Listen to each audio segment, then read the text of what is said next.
আসসালামু আলাইকুম এভরিওয়ান, চলে আসলাম আমার সেই রেসিপি নিয়ে যেটা আমি কালকে করছিলাম বাট সবার সাথে শেয়ার করা হয়নি, আজকে শেয়ার করলাম।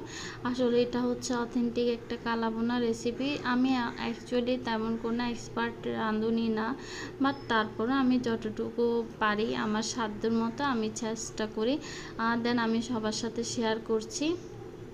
এটা আমি এখন কালাভুনা রেডি করার জন্য, মানে রান্না করার জন্য আমি মাংসটা ম্যারিনেট করে রেখে দিব। এখন আমি মাংস ম্যারিনেট করার জন্য এখানে পেঁয়াজ রসুন পেস্ট, তারপর অল্প পরিমাণে হাইকো কালাভুনার মশলাটা দিয়ে দিচ্ছি। দেন এখানে সরিষার তেল অ্যাড করে দিয়েছি, লবণ হালকা 1 চিমটি পরিমাণ টেস্টিং সল্ট আর 1 চিমটি পরিমাণ আমি চিনি অ্যাড করেছি, যেটা না দিলে হয়ই না।